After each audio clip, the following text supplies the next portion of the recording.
বাক্য শুনি, বড়দিনের মহত্ব শুনি, বাক্যকে শুনি, চেষ্টা করি উপলব্ধি করতে, চেষ্টা করি বোঝার।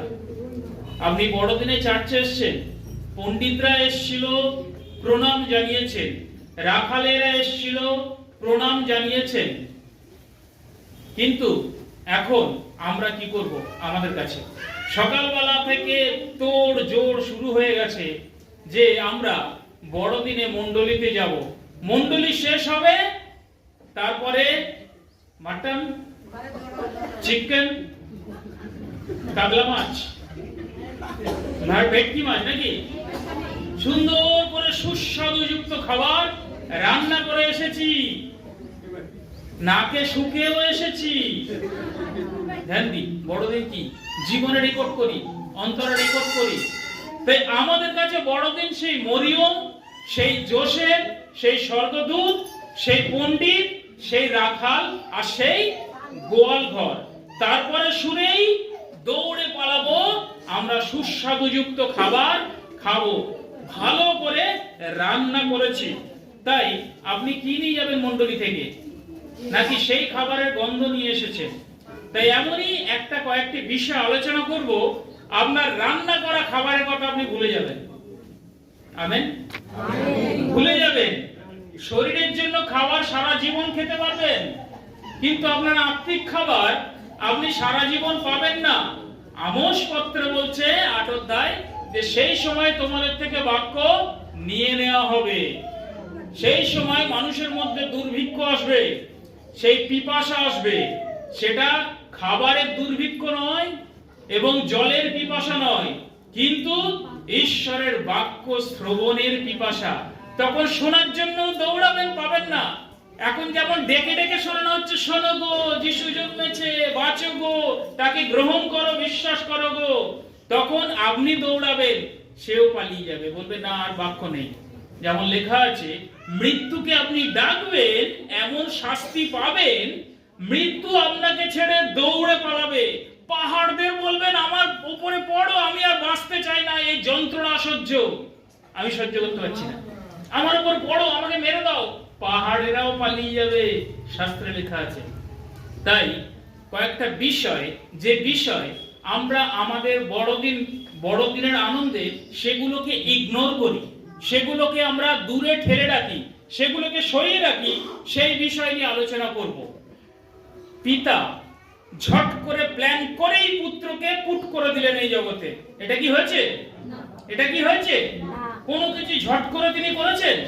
তার জন্য নির্দিষ্ট একটা প্রস্তুতি ছিল। তাই একটা উদাহরণের মধ্য দিয়ে আমরা যদি দেখি যে একটা ভেড়ি রয়েছে, ভেড়িতে একটা অংশ বা একটা আলটা একটা জায়গায় কাটা রয়েছে, সেখান থেকে জল উপর থেকে নিচের দিকে বেগে বইছে, আর অপোজিট থেকে মানে বিপরীত দিক থেকে মাছেরা, জানি তো জল যেদিকে যায় তার প্রতিকূলে মাছেরা লাফিয়ে লাফিয়ে ওঠে, আর বর্ষার সময় আমরা কি করি, গিয়ে ওই জায়গায় দাঁড়িয়ে দাঁড়িয়ে মাছগুলোকে খপ খপ করে ধরি। ঠিক ওই রকম ঘটনা ঘটেছিল, যখন সেই জল বইছে আর উল্টো দিক থেকে মাছেরা উঠছে, উঠে সেই অন্য বড় জলাশয়ে যাওয়ার চেষ্টা করছে, কিন্তু মাছেরা বুঝতে পারেনি ভেড়ির ওই পারে একটা মস্ত বড় সাপ বসে আছে। একটা একটা মাছ উঠছে আর সাপগুলো খপ খপ করে ধরছে আর খাচ্ছে, ধরছে আর খাচ্ছে। যে মাছটা সামনে, তার পিছনের মাছ আর দেখতে পাচ্ছে না যে তাকে খাচ্ছে, দেখতে পেলে সে তার যাবে না, সেই জন্য দেখতে পাচ্ছে না, সে তো আড়ালে বসে আছে।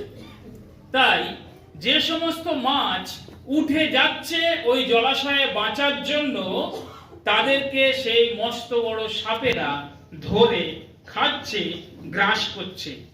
তাই পিতা ডাকলেন পুত্রকে যে আর ঘুমিও না, আর ঘুমিও না। পুত্র ঘুমিয়েছিল? পুত্র কি ঘুমিয়েছিল? ঘুমায়নি। আমরা কি এখানে কেউ ঘুমাচ্ছি? হ্যাঁ, ঘুমাচ্ছি, ঘুমাচ্ছি। আপনাদের চোখ আমাকে দেখছেন, আমার দুটো চোখ সবাইকে দেখছে। ঘুমাচ্ছি। বড়দিন মানে ঘুম, তাই তো? নতুন চেতনা নয়, ঘুম, তাই তো? ঘুমকে পড়তে পারছেন না, চলে যাও। ঘুমকে তাড়াতে পারছেন না, ক্ষমতা নেই। সামান্য একটা ঘুমকে তাড়াতে পারেননি, শয়তানকে তাড়াবেন কি করে? পাওয়ার নেই, শক্তি নেই, উল্টে বলে আমি আরো পাওয়ারফুল হতে চাই। এইরকম ভাবে, এরকম ভাবে পাওয়ারফুল হওয়া যায়? পাওয়ারফুল হতে গেলে একটা জোশ লাগে, পাওয়ারফুল হতে গেলে একটা তীব্র মনোবল লাগে, তীব্র গতিশক্তি লাভ করার উদ্বুদ্ধতা লাগে। যদি সেটা না থাকে তাহলে ওই ঘুম এসেছে বসবে, বড়দিন যিশু দুলেছিল মরিয়মের কোলে, আমিও একটু আমার কোলে দুলিয়ে চলে আসলাম। যিশু এখন শিশু আছে? যিশু এখন গোয়াল ঘরে আছে? যিশু এখন ছোট আছে? নেই। তাই এখানে বড়দিন হচ্ছে পিতা পুত্রকে বললেন ওই মাছগুলো বাঁচতে চাইছে, কিন্তু সাপটা আসতে দিচ্ছে না, সে তাদের গ্রাসেতে গ্রাস করে নিচ্ছে। তাই তুমি গিয়ে এমন একটা ব্যবস্থা করো যাতে ওই মাছগুলো এই জলাশয়ে আসার সুন্দর একটা রাস্তা পায়। কি করতে হবে? একটা পাইপ বসাও গিয়ে, যাতে সাপ বুঝতেই না পারে যে পাইপ বসানো রয়েছে। পাইপ থেকে এদিক থেকে মাছগুলো যাবে, ওই দিক থেকে চলে যাবে। ভেড়ির এখানে সাপ হাঁ করে বসে থাকবে। যেমন বলে সাপের মাথায় ব্যাঙ নাচুনি, চেয়ে দেখ রে খুকুমনি। সাপের মাথায় ব্যাঙ নেচে নেচে উপরে চলে গেল, সাপের ক্ষমতা নেই সেই ব্যাঙকে ধরার। তা ঠিক তদ্রুপ ভাবে পুত্রকে পাঠালে সেই মাছগুলোকে বাঁচাবার জন্য। আপনার মনে প্রশ্ন আসতে পারে, মাছগুলোকে বাঁচাবার জন্য পুত্রকে পাঠিয়েছে, তাহলে আমার কি? মাছগুলোকে বাঁচাবে, আমাদের তাতে কি? তাই না? সেই মাছগুলো হচ্ছে আমরা, সেই মাছগুলো আমরা দেখতে পাইনি, কেননা এই আলের ওপারে কে বসে আছে আপনি দেখতে পাচ্ছেন। আমরা দৃষ্টিশক্তি এই উপরে যখন তাকাবেন, ওই ধোঁয়া আকাশ ছাড়া কিছু দেখতে পাবেন না। উপরে কোনো বর্ডার দেখেছেন আপনার চোখে? তাহলে কি বর্ডার নেই? বর্ডার নেই, আল আছে, আলের ওপারে বসে আছে। কে বসে আছে? ইবলিশ। কে বসে আছে? কারাদজ্জাল। কে বসে আছে? লুসিফার। কে বসে আছে? কাল সর্প। কাল সর্প শাস্ত্রে যেটা উল্লেখ করেছে, যোহন বক্তা যে বলছেন, হে কাল সর্পের বংশীরা, তোমাদিগকে মন পরিবর্তন করতে কে তোমাদিগকে উদ্বুদ্ধ করলো? তাই এখানে দেখতে পাই পুত্রকে পাঠালেন, আর পুত্র কি বলছেন? আমি যাব, আমি পাইপ বসাবার জন্য যাব, কিন্তু কিভাবে যাব? ডাইরেক্ট তো স্পেসিফিক করে আসবে না। আসবে কি? জেট প্লেনে করে আসবে না হেলিকপ্টার করে আসবে? তার জন্য একটা পরিবেশ পরিস্থিতির দরকার। আর এর জন্য পাইপ বসাবেন, তিনি আইন ভেঙে কাজ করবেন না। আমরা আইন ভেঙে কাজ করি, তাই না? আইন ভেঙে কাজ করি বলে আমরা বদহজম হই, আমাদের বদহজম হয়, আমাদের অ্যাসিডিটি হয়, আমাদের ঢেকুর ওঠে, তাই না? খেতে চাই না, পেট বলছে পাচ্ছি না, নেব না, বলছে আর একটু খা, জীবের স্বাদ। ওই জন্য কথায় বলে, চোখ বলে খাবো খাবো, পেট বলে কোথায় রাখবো। চোখ বলছে খাবো, আমি ওটা খেতে চাই, পেট বলছে আমার রাখার জায়গা নেই, কোথায় রাখবো? বদহজম হয়ে যায়। তাই আইন ভেঙে আমরা কাজ করি, আইন ভেঙে ঈশ্বর কাজ করেন না। সেই কারণে বলছে মহাকাশে মহাকাশীয় গণতন্ত্র বিদ্যমান, গণতন্ত্র লঙ্ঘন করার কাহার অধিকার নাই। তাই গণতন্ত্র লঙ্ঘন স্বয়ং ঈশ্বর তিনিও করেন না। এখানে তিনি আসবেন আইনের মধ্য দিয়ে, আইন ছেড়ে নয়, আইনকে ব্রেক করে নয়।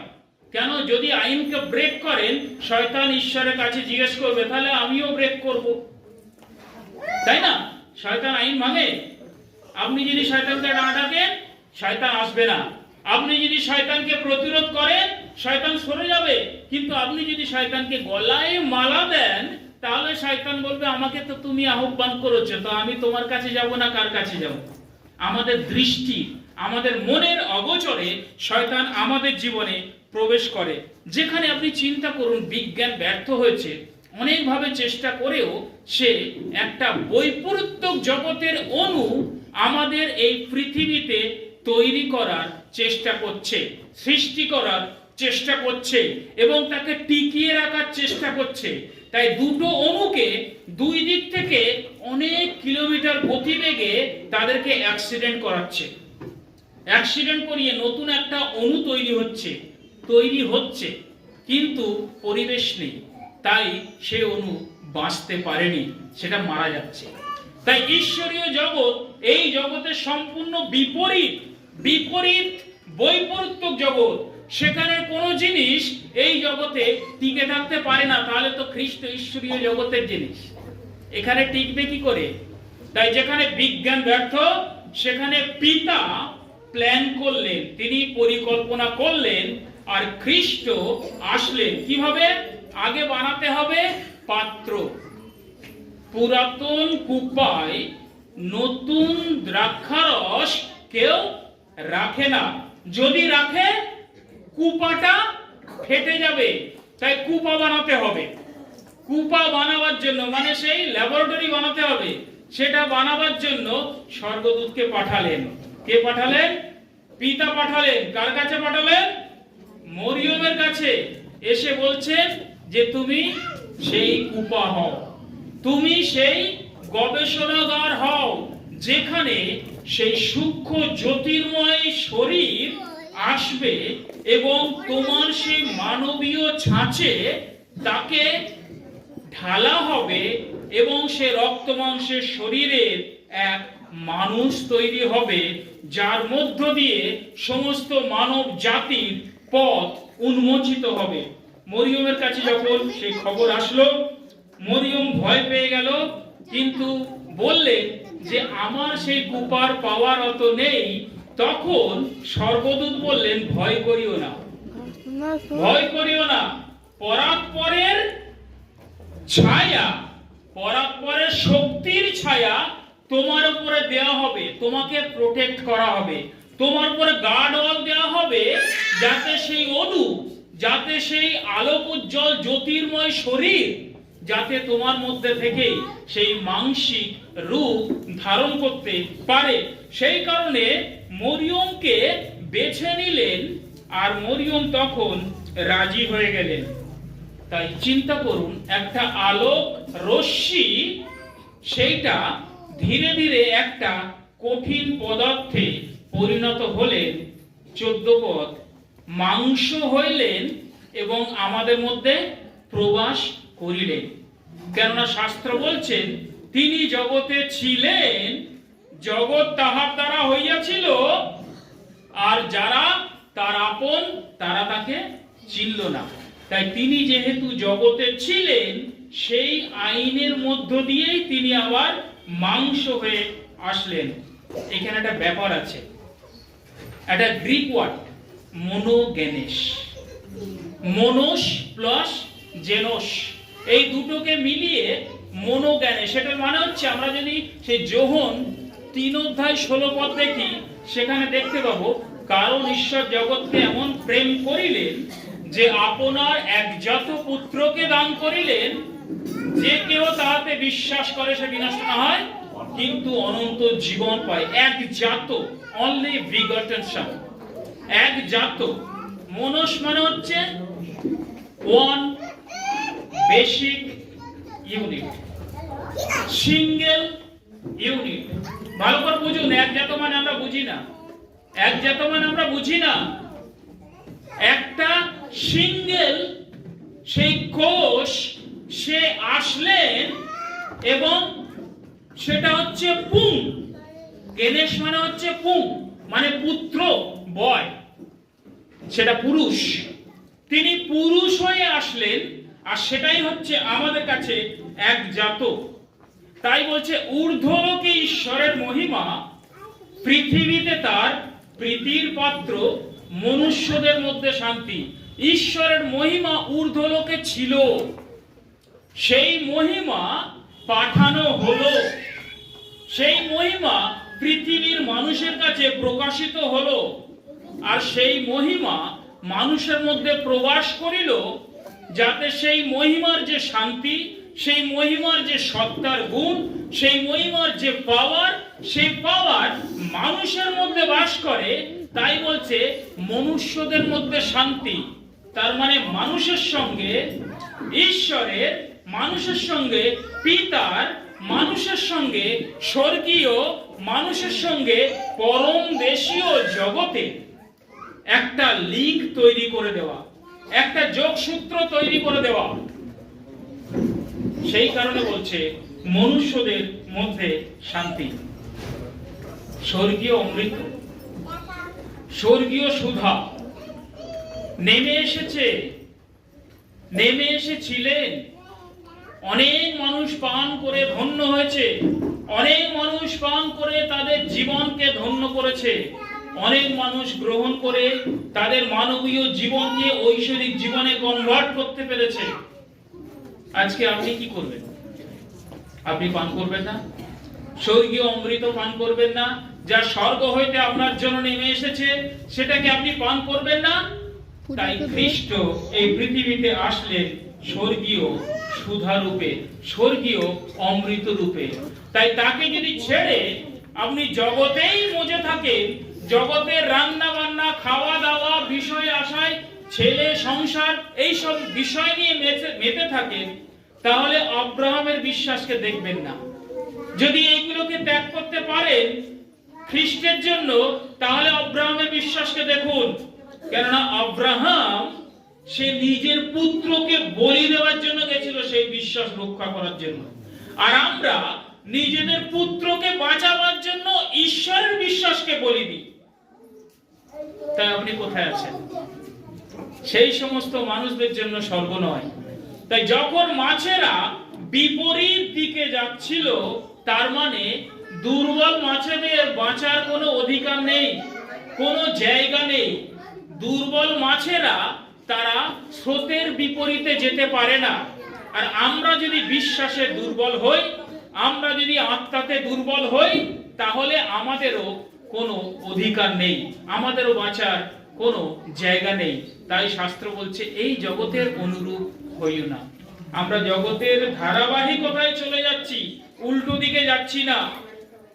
উল্টো দিক হচ্ছে বিপরীত জগৎ। এই জগতের বিপরীত জগৎ। জগতের মিত্রতা ঈশ্বরের শত্রুতা, ঈশ্বরের মিত্রতা জগতের শত্রুতা। তাই পিতা ও পুত্রের জগতের আয়োজন ছিল এটাই, যে পুত্রকে বাঁচাবার জন্য মানুষদেরকে সেই পুত্রকে পাঠালেন, সেই মাছেদেরকে বাঁচাবার জন্য পাই বসালেন। দ্বিতীয় বিষয় দেখব, চিন্তা করুন, পুত্রকে পাঠালেন আর পুত্র আসবেন, এসে শয়তানের রাস্তা, সেই সাপের রাস্তাকে ভেঙে দেবেন বা ব্লক করে দেবেন। আর শয়তান কি চুপ করে বসে বসে মজা দেখবে? না আপনার মতো ঘুমাবে? ঘুম আসবে, ঘুম। সেই শয়তান লেজের ঝাপটা মেরে আপনাকে ঘুম পাড়িয়ে দিচ্ছে। আর শয়তানের লেজের ঝাপটা আপনি ভাবছেন এটা কত স্বর্গীয় সুধা। দিয়াবল, শয়তান চায়ের দোকানে ঘুমায়, জেগে থাকে চার্চের দরজায়। তাই চার্চের দরজায় জেগে থাকে যে একটা বিশ্বাসীকে একটু ঘুম পাড়িয়ে দিই, সে যেন বাক্য না শোনে। কেননা মহাকাশের শয়তান চায় না কেউ সত্যকে জানুক, ঈশ্বরের বাক্যকে জানুক, জেনে যোগ যুক্ত হোক ঈশ্বরের রাজ্যে যাওয়ার জন্য, নিজের জীবনকে তার উদ্দেশ্যে উত্তৃপ্ত করুক। কেননা তার মুখের গ্রাস। একটা বাঘ যখন সে হরিণকে ধরে, সে হরিণকে বাঘের মুখ থেকে আপনি যখন ছিনিয়ে আনেন, তখন বাঘের কি মনে হয় আপনি চিন্তা করেছেন? চিন্তা করেননি। সেই বাঘের মনে হচ্ছে যে আপনি বাঘের কাছে শত্রু, কেননা তার মুখের গ্রাসকে আপনি কেড়ে নিচ্ছেন। আপনি যখন চাষ থেকে বাড়ি যাবেন, যখন সে মাংসের ঠ্যাংটা চিবাবার জন্য মুখে তুলবেন, কেউ এসে হাত থেকে তুলে নিল, কেমন লাগবে? ঠিক চিন্তা করুন, বাঘ। আর সেই বাঘ স্বরূপ শয়তান, যখনই আপনি সত্য জানার চেষ্টা করবেন, শয়তানের মুখের গ্রাস চলে যাবে। আর শয়তান এটা কিছুতেই চাইবে না। তাই তার একজনের হাত ভাঙছেন, পা ভাঙছেন, মাথা ভাঙছেন, আর সে চুপ করে বলছে ভাঙো গো, পুরোটাই ভেঙে দাও। বলবে? বলবে কি? বলবে না। তা সেই কারণে সেই মহাকাশের শয়তান সে চুপ করে বসে নেই। তাদেরও আয়োজন শুরু হয়ে গেছে। সেই লুসিফার, কালসার্পের জগতের আয়োজন তারাও শুরু করে দিয়েছে, যে তারা কি করে সেই বাধা দেবে, তারা কি করে পরিত্রাতাকে এই জগতে আসতে দেবে না। এই জগতে পরিত্রাতা যদি আসেন, খ্রিস্ট যদি আসেন, শয়তান ভালো করে জানে তার মস্তক চূর্ণ হবে। কেননা আদি 3:15 বলছেন, আমি তোমাতে এবং তাহাতে, তোমার বংশে এবং তাহার বংশে পরস্পর শত্রুতা জন্মাইব।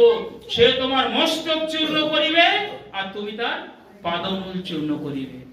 খ্রিস্টের আগমন বার্তা যিশায়া থেকে নয়, আদি পুস্তক থেকেই শুরু হয়ে গেছে। তাই আমরা দেখি সেই লুসিফার, কালসর্প, সেই দিয়াবল শয়তান, তারা কি আয়োজন করলো? সে চেষ্টা করলো প্রথমে বাধা দিতে, অনেকভাবেই চেষ্টা করে যখন দেখলো যে পিতার প্ল্যানের কাছে সে নস্যি তুললো, সে কিছুই না, কেননা পিতা কোনোটাই আইন ভেঙে করছে না, সমস্ত কিছু আইনের মধ্য থেকেই করছে এবং পাইপ বসানোর কাজ শুরু করে দিয়েছেন, অলরেডি মরিয়মের মধ্যে খ্রিস্টকে প্রবেশ করিয়ে দিয়েছেন। তখন সে একটা জায়গায় ঘা দিল, একটা জায়গায় সে ঘা মারলো, সেটা হচ্ছে যোসেফের চিন্তায় সে ঘা দিল। যখন যোসেফের চিন্তায় ঘা দিল, যোসেফ মনে মনে সংকল্প করেই ফেললো। কি করলো? কি সংকল্প করলো? মরিয়মকে ত্যাগ করবে। কি সংকল্প করলো? মরিয়মকে ছেড়ে দেবে, কেননা সে লজ্জিত হবে লোক সমাজে। সে ওইখানে চেষ্টা করলো যাতে মরিয়ম বিপদে পড়ে, কিন্তু সেখানে সে স্বর্গের দূত যোসেফকে এসে বললেন, ভয় পেও না, ঈশ্বরের পরিকল্পনা। যখন হলো না যোসেফে, তখন মরিয়মকে নিয়ে যখন যোসেফ যাচ্ছে, সেখানে কোনো দরজাই খোলা নেই, সেখানে ঘা দিল, যেন সমস্ত জায়গা ব্লক থাকে, যেন খ্রিস্ট জগতে মানব রূপে আসতে না পারে তার জন্য।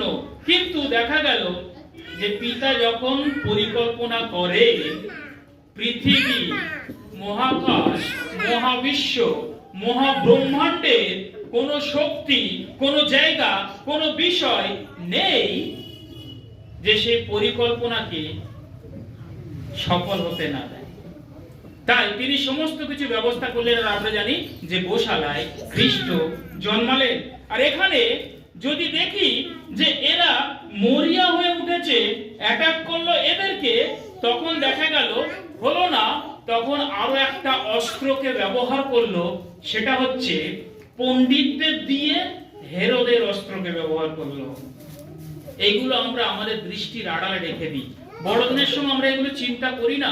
কিন্তু মনে রাখবেন, সব সময় আপনার জন্য এই চার্চের দরজার কাছে কেউ অপেক্ষা করছে, সেই রাস্তার পাশে পড়ে থাকা বীজের মতো আপনার মন হৃদয়কে রাস্তা স্বরূপ বানাবার জন্য।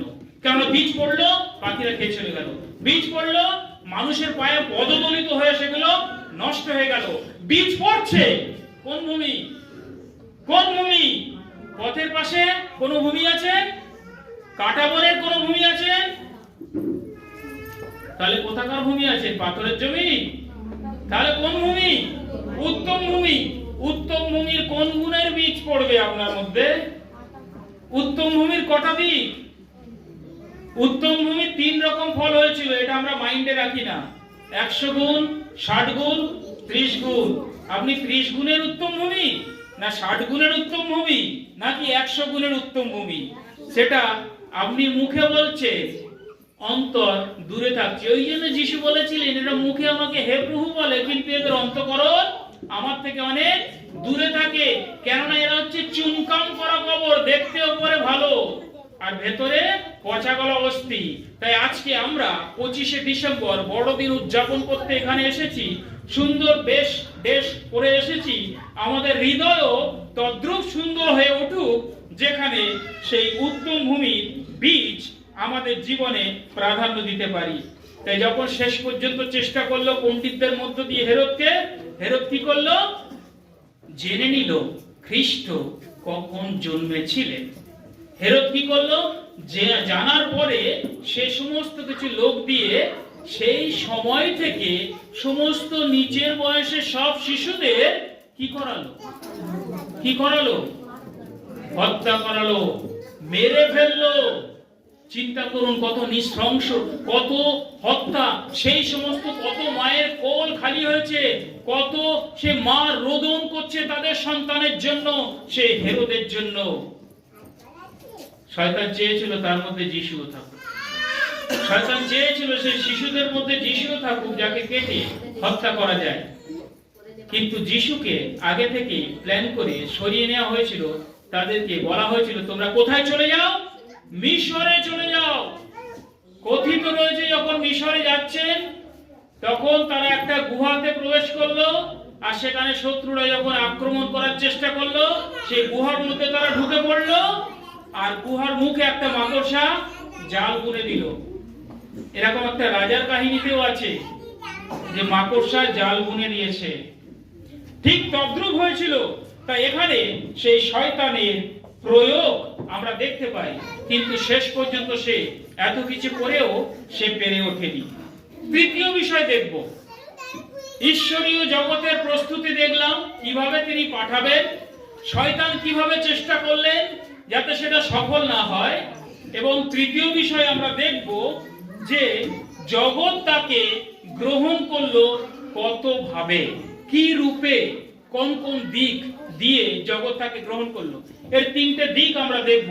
একটা হচ্ছে রাখাল ও পণ্ডিত, দ্বিতীয় হচ্ছে প্রধান যাজক এবং তৃতীয় হচ্ছে হেরোদ। তাই যখন রাখালের কথা বলি তখন সে রাখালেরা, চিন্তা করুন একটা জিনিস, রাখালেরা সেই রাতে তারা মেষকে পাহারা দিচ্ছিল, মেষকে পাহারা দিচ্ছিল, মেষকে চড়াচ্ছিল না, পাহারা দিচ্ছিল। পাহারা কেন দরকার হয়? পাহারা কেন দরকার হয়? যাতে কেউ নিয়ে যেতে না পারে, যাতে কোনো হিংস্র পশু তাদেরকে আক্রমণ করতে না পারে, যাতে তাদের মেষদের কোনো হানি করতে কেউ না পারে, যাতে তাদের মেষদের নিয়ে কেউ পালিয়ে যায়, তাহলে তাদের তো লস হবে। সেই কারণে তারা পাহারা দিচ্ছিল। যখনই স্বর্গদূত আসলেন, বললেন যে তোমরা গিয়ে দেখো যিশু জন্মেছেন, তারা তখন বলছে স্বর্গদূতকে যে আমরা তো মেষপাল পাহারা দিচ্ছি, আমরা যদি দেখতে চলে যাই তাহলে যদি কেউ চুরি করে নেয়, তাহলে যদি কেউ এই হিংস্র প্রাণী আক্রমণ করে, এরকম বলেছিল? এরকম বলেছিল? বলেছিল স্বর্গদূতকে? বলেননি? বলেননি। তাহলে তাদের মাথায় চিন্তা এসেছিল যে আমি যখন যিশুকে দেখতে যাচ্ছি সেই সময় আমার মেষের কি হবে? চিন্তা এসেছিল? আসেনি। তারা এক বাক্যে দৌড়ে পালালো। আমরা কি চিন্তা করি আমি যদি চার্চে যাই আমার রান্নার কি হবে? আমরা কি চিন্তা করি চার্চে যদি ওই সময় দিই তাহলে যে আমার বাড়িতে এত অতিথি আসবে, তাদের রান্না করার ব্যাপার আছে, তাদের কাছে একটা প্রেজেন্ট করার ব্যাপার আছে, তাদের কাছে অসম্মানিত হব, তাদের কি হবে? না, পাদ্রীবাবু রবিবার চার্চে আসতে পারিনি, এই কারণে আমাদের বাড়ি হঠাৎ অতিথি এসে পড়েছে। তাহলে অতিথি আপনার কাছে আগে না যিশু আপনার কাছে আগে? মুখে বলে লাভ নেই, সেটা আপনার কাছেই আপনার উত্তর রয়েছে। কিন্তু রাখালেরা মেষদের কথা না ভেবে চলে আসছে। ঈশ্বর যখন সেই খ্রিস্টকে পাঠিয়েছেন পরিত্রাতা রূপে, আমি গিয়ে তাদেরকে প্রণাম করব, আমার মেষদেরকে উনি দেখবেন। পণ্ডিত পূর্ব দেশ থেকে, পূর্ব দেশ কোন দিকে? ইরান। সেই দিক থেকে পণ্ডিতেরা আসলেন, যিশু জন্মালেন, তারা দেখলেন সকালবেলা, বিকেল বেলায়, সন্ধ্যে বেলায় ঢুকে গেছে যিশুকে দেখতে পণ্ডিতেরা। একদিনই হয়েছে? একদিনই হয়নি। আমরা ভাবি যে সেদিনই দেখতে এসছে, তাই না? যিশুকে পণ্ডিতরা তাহলে কবে থেকে তারা শুরু করেছিল? সেই জন্য পণ্ডিতেরা তারা এত বিজ্ঞ হয়েও তারা এত গণনা করে বুঝতে পেরেছিলেন তারাটা দেখেই যে একজন পরিত্রাতা জন্মেছেন। তাহলে তাদের কত জ্ঞান, তাদের কত তেজস্ক্রিয় সেই কোষ, মস্তিষ্কের কোষ। সায়েন্স বলছে মানুষের মাথায় অনেক কোষ থাকে ম্যাক্সিমাম ঘুমন্ত অবস্থায়। ম্যাক্সিমাম আমাদের মাথায় মস্তিষ্কে হাজার হাজার লক্ষ লক্ষ কোষ রয়েছে, সেল রয়েছে, সেগুলো ঘুমন্ত অবস্থায় রয়েছে। তার মধ্যে কয়েকটা জেগে আছে, তাই তার মাধ্যমে যিশুকে ডাকছি, তার মাধ্যমে জগতের কাজ করছি, তার মাধ্যমে বুদ্ধি সহকারে এই পৃথিবীতে চলছি, মানুষদের সঙ্গে ডিল করছি, কিভাবে কোন মানুষকে সন্তুষ্ট করলে দুটো খেতে পাবো তার চেষ্টা করছি। তাহলে চিন্তা করুন যদি অন্যান্য সব কোষ জেগে যায় কি হবে? কি হবে? তাই শাস্ত্র বলছে যে খ্রিস্ট তাদেরকে বুদ্ধি দিলেন যাতে বাক্য বুঝতে পারে। তাই আমাদের এটাই প্রার্থনা করা উচিত যে আমাদের সেই মস্তিষ্কের সেলগুলো জেগে ওঠে যেন বাক্য বোঝার জন্য, জগতের সঙ্গে কম্প্রোমাইজ করার জন্য নয়। এসছে মাথায় কোনোদিন? আসেনি, আসেনি। আসা দরকার। খ্রিস্টের জন্য সবকিছু করতে রাজি আছেন বলছেন, অথচ সামান্য ত্যাগ স্বীকার, সামান্য ঘুম, সামান্য অলসতা এগুলো ছাড়তে পারছেন না, সামান্য সময় এগুলো ছাড়তে পারছেন না। নাটকে প্রকাশ পেল পাদ্রী বাবুরা অনেকক্ষণ চার্চ চালায়, চার্চ আমরা চালাই না, প্রভু চালায়। এটা নাটকের থিম, যে করেছে তার কোনো দোষ নেই। এটা নাটকের থিম, যাতে বোঝানো যায় যে আমাদের মন থেকে, আমাদের মাথা থেকে এই চিন্তাগুলো দূর হয়ে যায়। পণ্ডিতেরা যখন সেই খ্রিস্টকে খোঁজার জন্য আসছে, সেই তারা চলতে শুরু করেছে। তারাতে কি চাকা লাগানো ছিল না ডানা লাগানো ছিল? তারা কি চলে? সূর্য ঘোরে? সূর্য ঘোরে? আপনি তাহলে বিজ্ঞান জানেন না, সূর্য ঘোরে।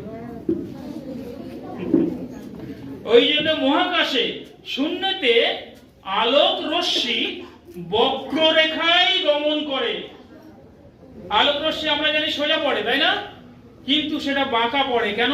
ওর থেকে বড় বড় পাওয়ারফুল নক্ষত্র আকর্ষণ করে, তাদের গ্র্যাভিটি, তাদের আকর্ষক ক্ষমতা রয়েছে।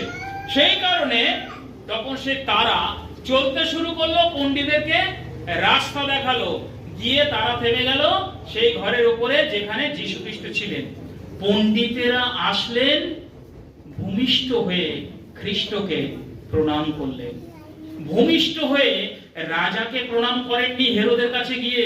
রাজাকে গিয়ে বলেননি আপনি রাজা, মহারাজের জয় হোক, আপনাকে প্রণাম করতে এসেছি, বলেছিল? বলেনি। রাজাকে বলছে তিনি কোথায়, তাকে প্রণাম করতে এসেছি। কে? এই তো আমি রাজা, আমি সামনেই আছি, প্রণাম করো। না, তিনি কোথায়? জগতের ত্রাণকর্তা, জগতের মুক্তিদাতা, জগতের পরিত্রাতা, তিনি কোথায়? তাকে প্রণাম করতে এসেছি। রাজা তো আরো রেগে গেছে, রাজা আরো বিষণ্ণ হয়ে গেছে। তাই এখানে পণ্ডিতেরা খ্রিস্টকে ভূমিষ্ঠ হয়ে প্রণাম করেছিল। এইটাই হচ্ছে আসল ওয়ার্শিপ, এটাই হচ্ছে অরিজিনাল আরাধনা, যে খ্রিস্টকে প্রণাম করা। আরাধনা গান নয়, আরাধনা মিউজিক নয়, আরাধনা ভালো ভয়েস নয়, আরাধনা ভালো তাল নয়, আরাধনা ভালো সুর নয়, আরাধনা ভালো কণ্ঠ নয়। আরাধনা আপনার হৃদয় থেকে। আপনি হারিয়ে যাবেন, খ্রিস্টে মুখরিত হয়ে পড়বেন। আপনি আপনার কথা বলার শক্তি হারিয়ে ফেলছেন খ্রিস্টেতে আনন্দ পেয়ে। আপনি মনে করুন আপনার পরিত্রাণের দিন, যখন আপনি পরিত্রাণ পেয়েছিলেন, আপনি নিজেকে হারিয়ে ফেলেছিলেন। সেই জন্য ভক্ত দাস সেই দাউদ বলেছিলেন, তোমার পরিত্রাণের আনন্দ আমাকে পুনরায় দাও।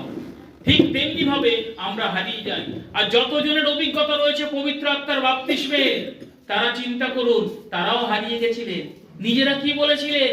খ্রিস্টের আরাধনা করেছিলেন, নিজেরাই জানেন না কি বলেছে। তাই আপনি ভালো সুন্দর করে গান করলেন, ভালো সুন্দর করে কথা দিলেন, ভালো সুন্দর করে রিদিম দিলেন, মানুষেরা নাচলো, এটা ক্ষণিকের আনন্দ। কিন্তু খ্রিস্ট দেখেন সেই আরাধনা যা হৃদয় থেকে খ্রিস্টের জন্য উৎসর্গ করা হয়, আর সেটাই হচ্ছে প্রকৃত আরাধনা। সেই পণ্ডিতেরা সেদিনে প্রকৃত আরাধনা খ্রিস্টকে করেছিল। দ্বিতীয় বিষয়, পণ্ডিতদের বিষয়, রাখালদের বিষয় দেখলাম।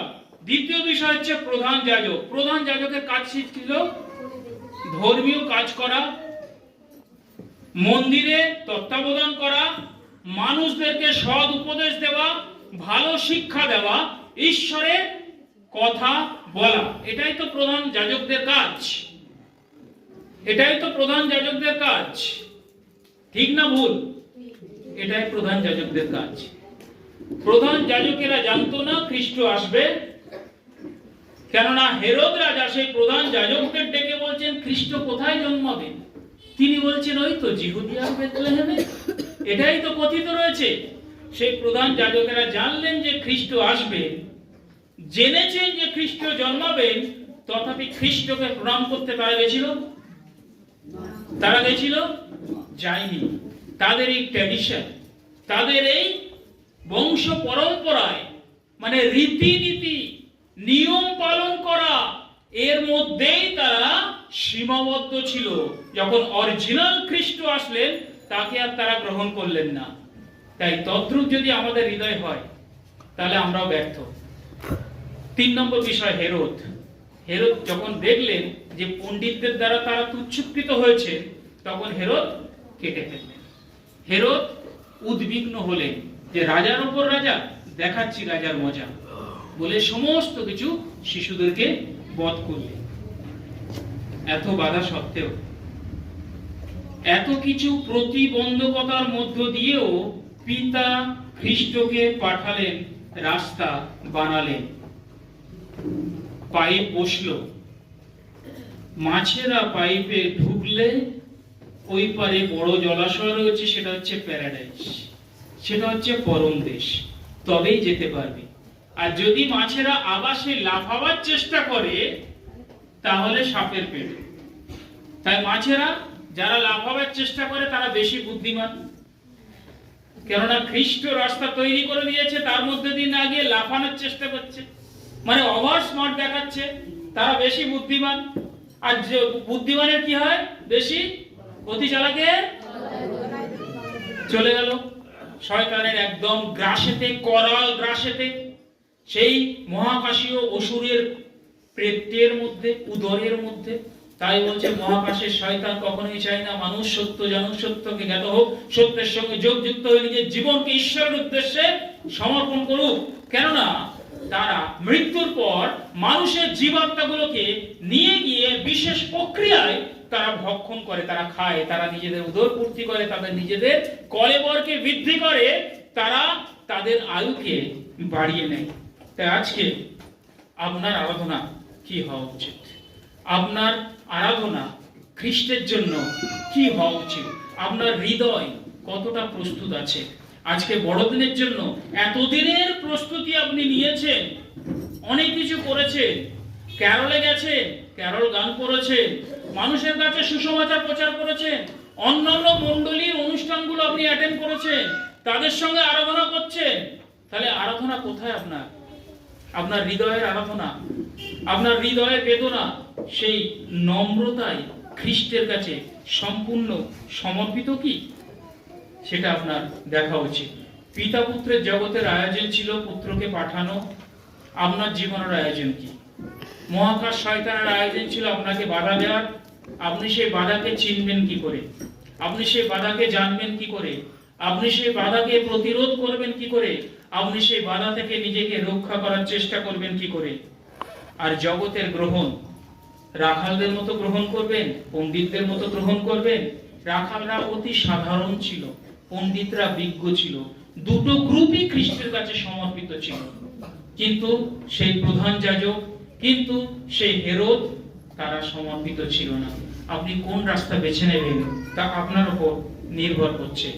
রাখাল ফেলে এসেছিল, মেষদের কথা ভাবেনি। এই জগৎ সংসার আপনার মেষ, এই পৃথিবী আপনার পরিবার আপনার মেষ। তার কথা যদি ভাবতে ভাবতে খ্রিস্টকে দূরে সরিয়ে দেন, একদিন খ্রিস্ট চলে আসবে, আপনার কাছে তেল থাকবে না। যে তেল দিয়ে বরকে বরণ করবে, নাটকে দেখেছিলেন, সেই তেল মানে কি? জ্ঞান। সেই তেল মানে কি? শাস্ত্রের জ্ঞান। যে শাস্ত্রের জ্ঞান আপনার মধ্যে যদি না থাকে, আপনি বুঝতে পারবেন না মহাকাশীয় শয়তানের খেল। তাই গ্রহণ আপনি কি রূপে করবেন? সরল হয়েও করতে পারেন, বিজ্ঞ হয়েও করতে পারেন, কিন্তু রাজার মতো হয়ে নয়, প্রধান যাজকের মতো হয়ে নয়। তাই সেদিনে শিষ্যদেরকে আহ্বান দিয়েছিলেন, তারা জাল পরিত্যাগ করে চলে এসেছিল, সেই জালটাকে বিক্রি করলে কিছু টাকা হবে সেই চিন্তাটা করেনি। জালটা ফেলে খ্রিস্টের প্রেমে তারা মজেছিল, তাই তারা খ্রিস্টকে অনুসরণ করেছিল। তাই আজকে প্রশ্ন আপনার কাছে, আপনি মাথা নিচু করুন, চোখটা বন্ধ করুন, আপনি ভাবুন। একই প্রশ্ন আপনার কাছে।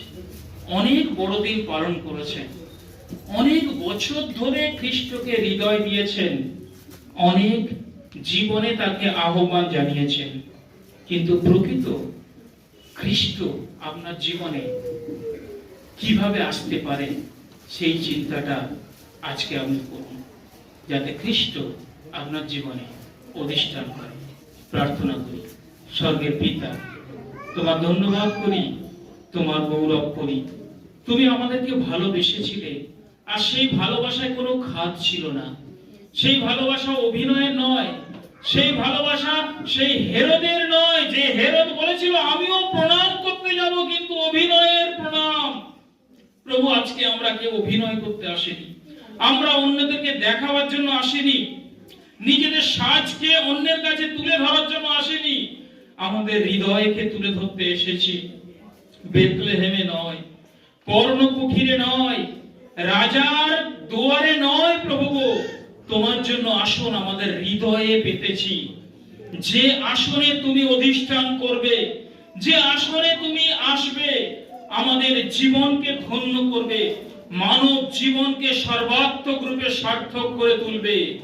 প্রভু গো, আমাদের হৃদয়কে পেতে দিই, আমাদের হৃদয়ের গরিমা নাও, আমাদের হৃদয়ের প্রশংসা তুমি নাও।